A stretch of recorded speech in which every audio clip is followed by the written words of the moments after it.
네, 반갑습니다. 자, 1월 19일, 테마주 진단 시간입니다.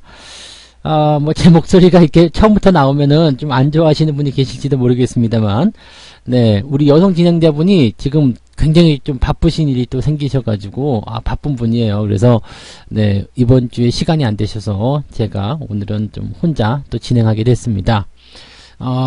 이렇게 능력 있는 분을 자꾸 모시다 보니까, 네, 이런 일이 자꾸 벌어지네요. 그래서 다른 때보다 더 열심히 말을 더 많이 그렇게 한번 해보도록 하겠습니다. 일단 시장 분위기에 대해서 잠깐만 좀 설명을 좀 드리면은요, 이번 주 내내 시장 괜찮았었죠. 네, 무역 분쟁 이후에 이제 그 합의 15일날 이제 무역 합의가 진행되고 나서 거기에 대한 어떤 기대감, 그 다음에 이제 중동 지역의 어떤 분쟁, 위험 이런 것들이 좀 해소가 되는 그런 내용들, 또 기업 실적이 호조세를 보이고 있기도 하고요. 그러니까 미국 증시도 계속 올라가면서 신흥국 증시도 같이 기대감을 가지고 끌어올리는 그런 형태가 되고 있기 때문에 제가 예전에도 한번 시황에서 말씀드렸던 것 같아요. 이번에 시장이 올라갈 때는 미국 혼자 2018년도처럼 독주하는 것이 아니라 다 같이 올라가는 장이 될 것이다. 물론 그 높낮이는 다르겠습니다만 이번에 충분히 그런 것들을 누리실 수 있으리라 저는 그렇게 보고 있습니다. 그리고 이제 지금 시장 같은 경우에는요, 일단 삼성전자와 같은 대형주, 시총 상위권 종목들이 이제 상승세로 계속 시장을 이끌고 있는 모습이기도 하고, 또 외국인들이 이제 매수를 계속하는 모습이 좀 나타나고 있거든요. 외국인들의 매수세가 계속 유입이 된다라면 당분간은 대형주 위주의 그런 장세가 계속될 것이다. 이렇게 전망들이 되고 있습니다. 그래서 대형주 그동안 이제 사기 좀 꺼려 하셨었던 분들 이제 슬슬 관심들이 좀 가질 것 같은데 너무 늦기 전에 이런 종목들에 좀 진입을 해보시는 것도 좋지 않을까라고 생각되고요. 중소형주 너무 매달리고 있어봤자 좋을 거 하나도 없습니다. 그래서 가는 주식에 올라타는 거, 달리는 말에 올라타는 거, 그거 정말 중요하겠죠. 주마 가편인가요? 달리는 말에 더 채찍질을 하는 그런 시장의 포인트를 만들었으면 좋겠습니다. 수익 잘 나니까 좋아요. 그냥 이대로 만족할래요가 아니라 수익이 잘 나올 수 있는 장이기 때문에 더 수익을 많이 낼 수 있도록 해주시는 것이 좋지 않을까 이렇게 생각을 해봅니다. 자, 오늘은요 세 가지 덩어리로 구분을 좀 했습니다. 한 가지 이제 뉴스 특집으로 하는 뉴스 테마주에 대해서 이야기 좀 해드릴 거고요. 또 한 가지 이제 셀트리온 관련한 이야기, 셀트리온이 이제 합병 이야기를 했잖아요. 셀트리온에 대해서는 이제 지속적으로 말씀을 좀 드리고 있습니다만은 주가의 변화에 대해서는 지금 말씀드린 적이 없기 때문에 주가 상황들 차트를 보면서 설명을 좀 드리도록 하겠고요. 그 다음에 이제 인기 검색 종목군들, 어떤 종목군들이 가장 시장에서 주목을 받았는지 그런 종목들 위주로 이야기를 해드리도록 하겠습니다. 자, 우선 가장 첫 번째 특징주입니다. 뉴스가 나왔는데요. 현대차예요. 현대차가 이제 잘 올라갈 것이다. 앞으로 자동차 업황이 좋아질 것이다. 이러한 얘기들이 나오네요. 그래서 현대차뿐만 아니라 이제 기아차 같은 경우도 분위기는 같이 좋아지고 있는 것 같은데, 역시 자동차 쪽에서 좋아진다 그러면 이제 현대차가 가장 먼저 튀어나가야 되는 모습이 아니겠는가 생각이 좀 듭니다. 현대차가 상승하는 이유 두 가지로 우리가 보실 수가 있습니다. 첫 번째는요, 신차 효과입니다. 제네시스에서 GV80이라는 게 나왔죠. 근데 이게 가격이 조금 애매하다라는 논란은 좀 있습니다만은 그래도 기대감을 한때 모으고 있는 상태이기도 하고요. 또 신차 효과가 있잖아요. 새로운 차가 나오면 예전에 그 이름이 펠리시에이드였던가요? 없어서 못 파는, 네, 한번 예약하면은 이제 6개월 기본으로 기다려야 되는 그런 신차 효과들도 있었잖아요. 이번 GV80도요, 그런 형태의 모습이지 않겠나 생각합니다. 제네시스에서 나오는 SUV이기 때문에 아마도 이제 이런 새로운 라인업, 그 다음에 제네시스라는 어떤 프리미엄, 이런 것들이 붙어 있다면 아마 긍정적인 어떤 효과들을 더 가져올 수 있지 않을까 생각이 듭니다. 이게 첫 번째 신차 효과가 있겠고요. 두 번째는 이제 경기가 계속 좋아지고 있잖아요. 그리고 미국에서 소비도 증가되고 있고 우리나라도 마찬가지일 겁니다. 그래서 긍정적인 효과의 어떤 경제적 성장성도 계속 만들어지고 있기 때문에 지금 시점에서는 이제 경기 민감주이기도 하면서 또 이제 내구재 쪽이잖아요. 그러니까 경기가 좋아질 때 같이 성장할 수 있는 그런 업종군에 속해 있다고 보시면 되겠죠. 그래서 현대차 같은 경우는 이제 충분히 반등에 대한 가능성, 이런 분위기들은 충분히 가지고 있다고 보시면 되겠습니다. 그런데 이 주식 그 주가 상황은 그렇게 썩 좋지가 않아요. 지금 추세로 보게 되면은요, 하향 곡선을 그리고 있거든요. 그래서 이거 추세가 하향이기 때문에 좀 좋지 않은데라는 생각이 좀 들 수 있겠고요. 첫 번째 그 추세적인 부분이었고요. 두 번째는 이제 저점에 대한 구간입니다. 다행히 이제 저점권은 그동안 계속 유지가 되고 있었는데 최근에 2020년 들어오면서 좀 빠졌었죠. 그러다가 다시 올라오는 모습이에요. 자, 만약에 말이죠. 이 부분이 그냥 일시적인 어떤 악재들, 이때는 뭐 중동 악재가 있었기 때문에 그런 식으로 해서 주가가 일시적으로 빠진 거였다라면 이번에 올라오는 것은 상당한 의미가 있겠습니다. 왜냐하면 이게 지금은 하향 추세로 보여지는 모습이기도 합니다만은 실질적으로 보면 이제 저점권을 이어가는 삼각수렴의 형태거든요. 그리고 이번에 올라오면 보이시겠지만 꼭지점이 거의 다가왔어요. 그러면 추세라는 것이 위쪽이든 아래쪽이든지 간에 뭔가 방향성을 결정할 때가 되었다는 얘기가 되는 거죠. 근데 지금 같은 분위기로 봤을 때는요. 일단 시황적인 부분들이 좋게 나왔잖아요. 그래서 아마도 상승 반전을 할 수 있는 가능성들이 더 열리지 않았나라고 생각이 듭니다. 이번에 12만원대 이상, 12만 5천원대 이상 올라오게 된다면 약간 횡보라든지 그런 모습들은 나올 수 있겠지만 충분히 반등의 어떤 기운들을 살려서 나갈 수 있지 않겠는가라고 판단이 좀 들고 있습니다. 현재 이 종목 갖고 계신 분들은요, 뭐 단기 변동성에 대해서 또 막 가슴 아파하고 그러실 수도 있겠습니다만 홀딩 전략 유지하시는 게 좋고요.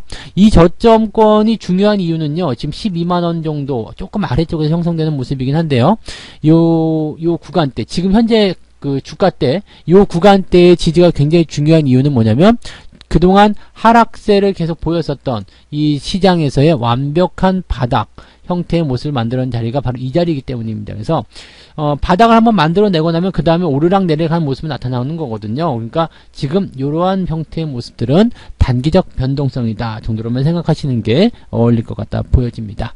그래서 이 종목은 갖고 계신 분들 일단 홀딩 전략 괜찮을 것 같고요. 다만 이평선이 아직은 역배열이죠. 그래서 매수를 하시기에는 조금 뭐라 그럴까요? 조금 부담스럽다? 이렇게 봐야 되겠죠. 그래서 매수 같은 경우는 12만 5천원 정도 상승세가 진행이 된다면 그 시점에서 조금씩 담아가시는 것을 권장해 드리고요. 나는 그래도 지금 꼭 사야 되겠다. 그런 분들은 정말 소량만 사가지고요. 향후 추세를 보면서 추가 매수하시는 전략을 말씀드리도록 하겠습니다. 현재 전체적인 상황은 긍정적이고요. 가지고 계신 분들은 홀딩 전략, 신규 매수는 조금 기다렸다가 매수하면 좋겠다. 그런 의견으로만 봐주시면 좋겠습니다. 자, 그 다음에 이제 셀리버리라는 종목에 대해서 알아보도록 하겠습니다. 셀리버리는요, 좀 생소한 종목이기도 하죠. 뭐, 이름이, 왜 이렇게 생소하지? 좀 보시면 아시겠지만, 이제 신규 상장한 지 얼마 안 된 종목입니다. 근데 신고가의 가격도 8만원이 넘습니다. 이게 무슨 기업일까요? 네. 이 제약 바이오 쪽입니다. 그래서 이번에 그 미국 샌프란시스코에서 열린 JP 모건 헬스케어 컨퍼런스 아시죠? 조금 이따 설명드린 이제 셀트리온 같은 경우도 이 JP 모건 헬스케어 컨퍼런스에서 합병하겠다 이 이야기를 밝혔던 것처럼 지금 이 셀리버리 같은 경우도 현재 이 컨퍼런스 안에서 캐나다 제약을 비롯한 다수의 글로벌 제약사와 미팅을 하게 됐죠. 이런 그 컨퍼런스에 참가하는 이유는 이제 다국적 제약사들을 많이 만나기 위한 거고, 우리가 이런 기술이 있다, 너희들 같이 우리랑 한번 해볼래? 이런 얘기를 하기 위해서거든요. 그래서 보통은 이제 전시회 출품을 한다거나 이런 어떤 행사에 나가는 이유들은 다 그래서 그런 거라고 보시면 되겠죠. 근데 글로벌 제약사하고 미팅을 하게 되면서 기술 수출의 가능성이 굉장히 커졌다라고 얘기가 좀 되어 있습니다. 현재 이제 이 상황이 굉장히 좀 괜찮게 진행되고 있다라고 되어 있는 것 같아요. 지금 보면 이제 췌장암 치료제 이쪽 부분 이 내용에 대해서 이제 굉장히 좀 긍정적인 얘기가 좀 나오는 것 같은데, 요 부분에서는 지금 중국 칠루제약에서 영장류 안정성 평가 보고서를 검토하고 있다는 얘기가 나왔고요. 그 다음에 파킨슨병 치료제 이쪽 부분에서는 이제 기술 수출을 협의하고 있는 유럽의 제약사가 이사를 마친 뒤에 계약금을 포함한 기술 이전 총액을 셀리버리에게 제시할 것이다 라고 되어 있습니다. 일단 임상에 대한 내용이 아니기 때문에 아무래도 여러분들이 접근하시기 좀 편하지 않을까 생각합니다. 임상 같은 경우는 그동안 바이오 종목군들 때문에 굉장히 좀 비신뢰적이고 뭔가 의심되고 막 그랬었잖아요. 그런데 요거는 기술 수출과 관련된 내용입니다. 그래서 기술 수출을 하게 된다라면 사실 저는 그렇게 생각해요. 우리나라처럼 이렇게 제약사의 규모가 크지 않고 그런 기술력만 있고 이러한 회사들 같은 경우는 돈이 많은 그 다국적 글로벌 제약사들을 좀 활용해 볼 필요가 있다고 생각해요. 그러면 이 기술력을 제공하게 되면 그 이후에 발생되는 물론 이제 완제품을 전부 다 우리가 다 해냈을 때 얻어내는 수익은 굉장히 클 수도 있겠습니다만, 거기까지 가기에 이제 자금력이 부족하다 그러면 그 이후에 나타날 수 있는 어떤 리스크들을 다국적 제약사에게 떠넘기고, 내가 수익을 조금 덜 받더라도 로열티라든지 이런 기술 수출에 대한 대가들을 받아내면 된다는 얘기거든요. 그러니까 이제 작은 기업들 같은 경우들은요, 충분히 그런 것들을 활용하게 된다면 굉장히 이제 회사 덩치도 좀 커질 수 있고 능력적인 부분들이 인정을 받을 수 있는 그런 내용이 되지 않을까 생각합니다. 지금 셀리버리 같은 경우는 그런 부분에서 보면 잘하고 있다고 좀 봐야 되겠죠. 다만 이제 이런 것들이 아직은 실체가 나오진 않았습니다. 뭐 긍정적으로 검토 중이다, 또는 이제 뭐 서로 이제 이런 어떤 관계들이 진행 중에 있다, 뭐가 추진되고 있다 등등 뭐 검토하고 있다, 이런 것들이거든요. 확정지어서 빵 하고 떨어진 부분은 아니기 때문에 단지 그냥 그러한 기대감을 가지고 주가가 올라온 부분이죠. 그렇게 된다면 이렇게 단기에 많이 올라온 부분은 역시 부담이 될 수밖에 없습니다. 지금 추세적인 부분을 본다면 단기적으로는 상승이 진행된 모습은 지극히 자연스럽다라고 볼 수 있겠는데요. 직전 고점에 대한 저항대에 살짝 부딪히는 모습일 수도 있겠고요. 방금 전에 말씀드렸듯이 이런 그 확정되지 않은 재료를 가지고 단기에 이 정도 많이 올라가게 된다면 변동성을 보이게 될 가능성은 분명히 있겠습니다. 그래서 지금 보기에는 이제 추가적으로 한 차례 정도 더 올라가게 된다면 단기적 차익 매도 물량이 나오지 않을까 생각됩니다. 그래서 가지고 계신 분들은 추가 상승 시에 비중을 조금씩 줄여나가는 분할 매도의 전략으로 차익을 조금씩 챙겨보시면 도움이 되지 않을까 생각되고요. 신규 매수는 하지 않는 것이 지금은 좋겠습니다. 지금 이렇게 올라갔는데 따라가 봤자, 저점 대비 이미 뭐 40% 50% 올라간 시점에서 따라가 봤자 여러분들 먹을 거 별로 없다라는 거 참고하시면 될 것 같습니다. 그래서 이 종목은 가지고 계신 분들만 차익 실현의 관점을 조금 살펴보시는 것이 좋을 것 같다, 이렇게 말씀을 드리도록 하겠습니다. 자, 그럼 이제 두 번째 이야기로 가보도록 하겠습니다. 네, 두 번째 이야기는 앞서서 말씀드렸듯이 셀트리온 합병 소식에 대한 내용입니다. 셀트리온하고 셀트리온 제약, 셀트리온 헬스케어 세 종목을 한꺼번에 보면서 이야기를 해드리도록 하죠. 셀트리온 같은 경우는요, 이 JP모건 헬스케어 컨퍼런스에서 이제 그 주주들이 원하게 되면 내년도에 셀트리온 3사를 합병시키겠다, 이런 얘기를 했습니다. 이 합병을 하게 되면 뭐가 좋냐면 일단 셀트리온이라는 그런 거대 기업 하나가 그냥 탄생을 하게 되는 거고요. 지금 이제 업무가 나눠져 있어요. 뭐 원재료, 그 다음에 뭐 판매, 유통 뭐 등등 이런 것들이 다 나눠져 있거든요. 그래서 이런 것들이 한때 그냥 한 회사가 다 해버린다 이렇게 돼버리면 서로 복잡하게 왔다리 갔다리 할 필요도 없을 것 같기도 하고, 또 지금은 이제 자회사 격으로 들어가 있기 때문에 일감 몰아주기, 즉 셀트리온과 셀트리온 제약, 셀트리온 헬스케어의 서로 간에 이제 어떤 유착관계다 뭐 이렇게 얘기가 되어 있기도 하고 막 그렇습니다. 그래서 이런 것들 때문에 이제 그 서정진 회장 같은 경우는 뭐 여기에 대한 어떤 세금도 더 많이 내야 된다 뭐 그런 얘기도 있었고, 이런 모든 부분이 다 해소가 될 수 있는 거예요. 그냥 한 덩어리가 되어버리는 거기 때문에 다 해소가 되는 거고, 또 이 서정진 회장의 어떤 그 지배력이 조금 더 강화되는 그런 모습이 나타날 수도 있고, 뭐 그러한 형태라고 보시면 되겠죠. 자, 그러면 이제 합병이라는 부분은 일단 이 셀트리온이라는 기업에게는 긍정적입니다. 그러면 셀트리온 같은 경우는 이 합병에 대해서 주가 상황은 어떻게 될 것인가? 셀트리온은 아직까지는 그래도 이제 주가가 많이 올라왔다, 너무 많이 올라왔다라는 어떤 인식들 많이 들고 있죠. 퍼는 90배입니다. 주가가 이렇게 많이 떨어졌음에도 불구하고 퍼가 아직도 90배예요. 이것은 뭐냐면 주가 수준이 이익률에 비해서 아직은 좀 낮다라는 얘기가 되는 겁니다. 물론 유보율도 높고요, ROE도 높고 해서 뭐 이런 형태의 주가가 계속 유지가 된다거나 그렇게 된, 그리고 이제 실적이 계속 늘어나게 된다면 퍼 같은 경우는 낮아지게 되겠죠. 근데 현재로서는 여전히 지금 많이 올라온 상태, 약간은 고평가 상태, 이렇게 분석들이 되는 경우들이 좀 있다고 생각하시면 되겠습니다. 그래서 현재, 그리고 이제 셀트리온 같은 경우는 뭐 합병을 하게 된다면 물론 합병 비율에 대한 부분을 따져봐야 되겠습니다만 얘네들이 흡수 합병하는 형태로 갈 거 아닙니까? 그래서 얘는 일단 부담이 될 수 있는 상황이 될 수 있습니다. 네, 일단 잡아먹는 쪽은 부담이 된다라고 좀 봐주시면 되는 거죠. 그래서 셀트리온 같은 경우는 주가의 흐름이 더 튀어 올라간다기보다는 그냥 횡보라든지 아니면 조금 조정을 받는 형태의 모습으로도 갈 수 있겠다라고 보시면 되겠습니다. 그리고 뭐 상승이 나오더라도 얘는 이렇게 뭐 급하게 튄다거나 그런 형태보다는 천천히 움직이는 형태로 만들어지지 않겠는가라고 판단되니까 아직 이 합병에 대한 소식을 가지고 셀트리온의 주가가 뛰어 올라갈 것이다라고 판단하기는 조금 무리가 있을 것 같다 이렇게 판단이 듭니다. 가지고 계신 분들은 일단 홀딩 전략으로 보셔야 되겠습니다만 신규 매수는 아직까지는 조금 더 지켜봐야 되지 않겠는가라고 판단이 좀 되네요. 자, 그 다음에 셀트리온 제약도 볼게요.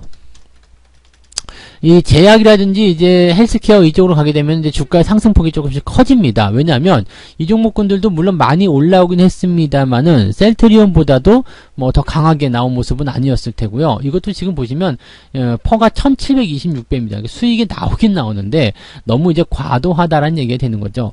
근데 이제 이 기업은 피인수가 되는 입장이잖아요. 이게 피인수가 되는 입장이 되게 되면 그 다음부터는 이제 조금 가벼워지죠.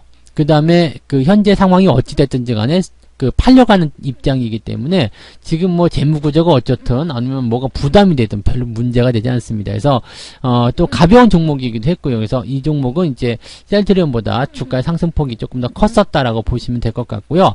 상승폭이 컸었던 대신에 이런 하락으로의 어떤 단기적 변동성도 크다고 보시면 될 것 같습니다. 그래서 그런 정도 참고하시면 되겠고요. 이것도 그냥 단박에 올라간다기보다는 그냥 이 뉴스 자체가 굉장히 좀 새롭고 기대치가 높고 이런 형태의 모습이긴 합니다만 1년 후의 일이잖아요. 그것도 그때 주주가 원했을 때 만들어진 일이기 때문에 이런 뉴스가 단기적으로 뭐 주가를 많이 끌어올린다 이렇게 보기는 좀 어려울 것 같습니다. 그래서 지금 단기적으로 상승이 좀 많이 나왔습니다만 현재 포인트에서는 단기적 저항대를 맞이하면서 차익 실현이 나올 수 있는 자리입니다. 그래서 현 구간에서는 일단 단기적 차익 실현 정도 한번 보시는 게 맞겠고요. 주가가 조정이 좀 들어올 수 있는 상황이 됐기 때문에 현재 시점에서 신규 매수는 썩 좋지 않다라고 보시면 되겠습니다. 자, 셀트리온 헬스케어도 마찬가지겠죠. 근데 이게 시총이 작아질수록 상승폭은 더 커진다고 보시면 되겠습니다. 그래서 지금 뭐 같은 내용이긴 합니다만은 셀트리온 헬스케어 같은 경우는 시가총액이 지금 8조 원이 채 안 되는 모습이기 때문에 현재 이 기업에 대한 부분들은 이 종목이 아마 상승폭 또는 변동폭도 가장 크지 않았을까라고 생각이 듭니다. 그래서 굳이 종목에 대한 매수를 봐야 되겠다. 난 셀트리온을 꼭 사야 되겠다 생각된다라면 셀트리온 헬스케어가 그나마 나은 포인트다라고 보시면 되겠습니다. 그래서 뭐 지금도 이 종목 같은 경우는 매수보다는 조금 더 아직은 관망해야 되겠죠. 하지만 이제는 추세를 조금 돌리려는 형태의 모습. 방금 전까지 있었던 종목에서는 보지 못했습니다. 셀트리온 제약 같은 경우도 마찬가지죠.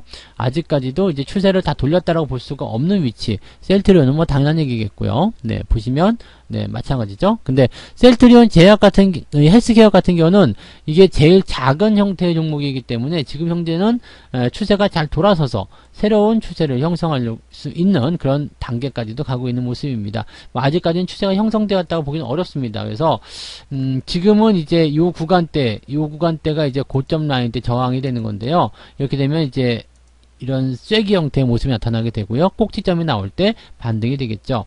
그러면 지금 현재 시점에서는 횡보가 나오는 가능성이 굉장히 높겠습니다. 아직은 꼭지점이 완성되지 않았기 때문에 올라가더라도 자꾸 때려 맞는 모습이 나오겠죠. 그러면 지금은 일단은 뭐 셀트리온을 꼭 사야 되겠다 싶으면 현재 시점에서 이 셀트리온 헬스케어가 매수하기 가장 적합하다라고 말씀드릴 수 있겠지만 그래도 매수는 조금 기다려 보시는 게 좋겠고요. 가지고 계신 분들도 일단 홀딩 전략만 계속 유지하시면 되지 않을까 생각합니다. 그래서 셀트리온 이 세 종목 같은 경우는 전체적으로 그냥 홀딩세만 유지하시면 될 것 같고요. 매수에 대한 의견은 그나마 셀트리온 헬스케어가 가장 나은 것 같고 가급적이면 조금 더 기다렸다가 추세를 확인하고 대응하시는 것이 맞지 않나 이렇게 판단을 내려봅니다. 자, 그 다음에는 이제 인기 검색 종목들, 여러분들이 검색을 가장 많이 했던 종목들을 보도록 하겠습니다. 첫 번째는 SK 하이닉스입니다.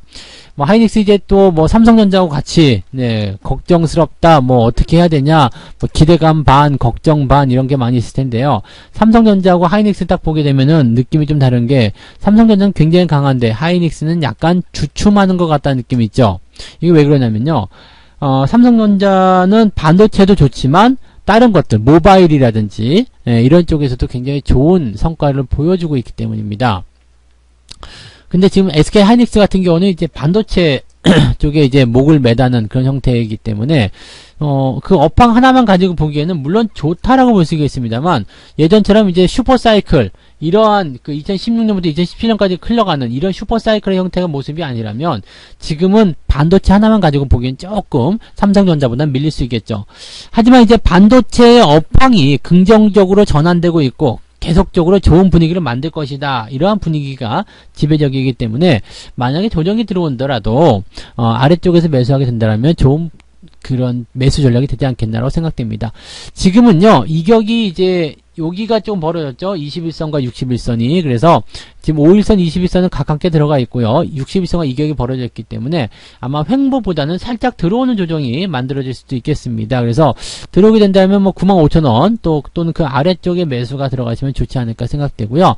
만약 95,000원이 깨지게 된다면 9만원에 가장 붙여가지고 하거나 아니면 9만원보다 아래쪽에 매수하거나 그런 기회를 노려보시면 좋겠습니다. 어쨌건 조정이 들어오면 매수를 해야 된다라는 의견은 계속적으로 만들어질 것 같습니다. 현재 시점에서 본다라면 일단 저항도 다 넘어선 위치고요. 추세도 우상향을 보여주고 있기 때문에 약간의 오버슈팅에 따른 단기적 조정은 나올 수 있겠습니다만, 현재 시점에서는 그냥 계속 가지고 이런 조정이 나오더라도 그냥 감안하고 보유를 하시거나 아니면 조정을 통해서 추가적인 매수를 더 들어가시거나 이런 식으로 보시면 좋을 것 같아요. 지금 자리, 나는 주식이 없는데 지금은 어떡할까요? 지금은 매수를 하시는 게 약간은 부담스럽겠습니다만 매수를 많이 하지 않으시면 되죠. 소량만 매수해 놓고 향후 방향성에 따라서 추가 매수를 보시면 됩니다. 왜 그렇게 해야 되냐면, 이런 위치, 그러니까 뭐라고 할까, 저점권에 바짝 붙어있는 위치에서의 매수하고는 조금 다른 게, 지금은 상승 추세이기도 하고 주도주의 어떤 포인트로 만들어져 있잖아요. 그렇기 때문에 여기서 소량 매수해 놓고 그냥 바로 튈 수도 있거든요. 그냥 조정 안 받고 바로 튈 수 있습니다. 그것이 이제 강한 주식들의 어떤 특징이기도 하죠. 그렇게 되면 조정 나오기 기다렸다가 매수 못하면은 열받거든요. 그러니까 소량이라면 매수해 놓고 향후 방향성에 따라서 내려갔으면 더 사면 되는 거고요. 올라간 게 되면은 일단 이 가격이라도 잡았으니까 다행이다, 이렇게 생각할 수가 있겠죠. 그래서 지금 하이닉스는 가지고 계신 분들은 홀딩 전략 계속 유지하시면 되는 거고요. 신규 매수 같은 경우는 조정이 좀 들어오는 거 염두에 둬서 매수하시면 좋고, 아예 물량이 하나도 없다 그런 분들은 일단 소량이라도 매수해 놓고 그 다음에 향후 추세에 따라서 추가 매수에 대한 의견들을 가져가시면 되겠습니다. 당분간은 긍정적으로 계속 보시는 게 맞겠다 생각이 좀 듭니다. 자, 그 다음에 보실 종목은 제일바이오입니다. 강한 모습이죠. 이게 여러분 아시겠지만 동물 구충제, 그 다음에 암 치료 연결되어 있는 부분입니다. 계속해서 오르락 내리락 하는 모습이긴 한데, 일단은 부작용 같은 부분은 감안할 수 있는 내용이다라고 말씀을 우리가 계속 드려왔었고요. 그 다음에 이게 지푸라기라도 잡는 심정이잖아요. 그러니까 암 환자분들에게는 사실은 이것저것 다 해봤는데 안 되고 죽을 날만 기다려야 된다, 이렇게 하면 굉장히 열받는 일이고 또 서글픈 일이잖아요. 근데 무언가 하나라도, 그게 의사협회에서 이거 먹으면 안 된다라고 얘기하더라도 그냥 이 부분에서 무언가 희망이 보였더라면 그거 잡고 싶은 거죠. 그리고 그것을 복용했을 때 나타나는 부작용도 사실은 가벼운 설사라든지 이런 정도밖에 안 된다고 하니까 믿자 본자 아니겠느냐라는 생각으로 일단은 복용들을 많이 하시는 것 같습니다. 근데 어느 정도의 효과가 있는지 저는 잘 모르겠습니다만은, 일단 이러한 어떤 요법으로 어떤 치료에 그런 성과를 보신 분도 계시고 하니까 아마도 그런 쪽에서 더 많이 기울어지지 않나 생각이 듭니다. 일단 주가는요, 상승 추세를 아주 잘 만들어가고 있습니다. 대신에 이제 좀 특징적으로 봐야 되는 것들이, 뭔가 이슈가 있을 때마다 한 번씩 빵빵 튀었다가 다시 들어오거든요. 근데 이번에도 이제 20% 넘게 상승했기 때문에 추가 상승이 한 번 더 나오게 되면 단기적으로 또 들어와 줄 수 있는 모습이 나올 겁니다. 보통 이런 기업들은요, 그냥 팍 튀어나갈 수는 없어요. 어느 정도 상승하고 나면 다시 들어오고 다시 저점권 지지받고 다시 반등하고 이런 형태의 모습이 계속 만들어지기 때문에 지금은 또 따라가시면 안 되겠죠. 그 대신에 요 추세선을 잘 기억하셨다가 추세 하단에 왔을 때 또 특징적인 모습, 어떤 특징적인 모습이냐면 이동평균선의 골든크로스가 나올 때마다 주가가 반등했었죠. 추세 하단에서 이동평균선의 골든크로스. 왜 골든크로스를 기다려야 되냐면, 추세 상단까지 올라갔다가 주가가 꺾일 때는요, 어떻게 나오냐면 데드가 한 번씩 나와야 됩니다. 꺾여야 되니까요. 그래서 이번에도 만약에 1차 반등 이후에 다시 한번 또 꺾이는 모습, 그래서 데드크로스 나왔다라면 골든크로스 나올 때까지 기다렸다가 추세 유지하는지 모습 확인하고 이동평균선 확인하고 그 다음에 매수하시면 단기적 상승을 또 우리가 기대해 볼 수도 있을 거다라고 보시면 되겠습니다. 현재 시점에서는요, 가지고 계신 분들 일단은 단기적으로 보신 분들 많으실 것 같은데요. 단기적으로 보셨다라면 1차 상승 이후에 만원대 돌파 1,500원 수준 그 시점 노려볼 수 있겠는데, 일단 1차 상승권에서 차익 실현 의견을 말씀을 좀 드려보도록 하겠고요. 신규 조건은 지금은 좋지 않습니다. 아까 말씀드렸듯이 이렇게 밑바닥으로 쳐 들어왔을 때, 그럴 때 매수 관점을 가져보시는 게 유리하다, 이 말씀을 드릴 수 있겠습니다. 자, 이렇게 해서 오늘 종목들 6개, 7개였네요. 현대차, 셀리버리, 셀트리온, 삼형제, 그리고 SK하이닉스, 제일바이오까지 말씀을 드렸고요. 여러분들 뭐 종목 진단이라는 것은요, 어느 특정 종목에 대해서 내가 이쪽으로 갈까 저쪽으로 갈까 막 그렇게 쪽집게처럼 집어내는 게 아닙니다. 종목 진단을 제가 해드리는 이유는 뭐냐면, 이렇게 종목들을 살펴보면서 이렇게 움직이는 패턴이구나, 이런 것들이구나라는 것을 여러분들이 그냥 어렴풋이나마 이 차트를 통해서 읽는 방법을 좀 배워나가시면 좋습니다. 그래서 꼭 내가 가지고 있는 종목에 대한 진단이 나오지 않았다 하더라도 내가 가지고 있는 종목과 비슷한 형태의 차트 흐름이라면 거의 대부분 비슷하게 진단을 보시면 될 것 같습니다. 그래서 그런 식으로 여러분들 많이 활용해 주시면 좋겠다라는 생각에 종목 진단을 하는 것이기 때문에 여러분들 그런 부분들로 참고를 좀 해주시면 도움이 되실 것 같아요. 네. 자, 일단은 또 이제 새로운 한 주가 시작이 되면 명절 전이기 때문에 굉장히 좀 이제 변수가 좀 많은 모습이 좀 나올 겁니다. 그래서 그래도 내가 가진 종목이 좋은 추세를 가지고 있고 좋은 흐름을 보이고 있다면 흔들리지 마시고요. 꿋꿋하게 잘 보유하시면서 좋은 결과들, 수익들 많이 내시기 바랍니다. 저는 다음 시간에 다시 돌아오도록 하겠습니다. 오늘 방송 계속 저랑 같이 들으시느라고 고생 많으셨고요. 다음에는 예쁜 진행자분과 다시 돌아올 수 있도록 해보도록 하겠습니다. 고맙습니다.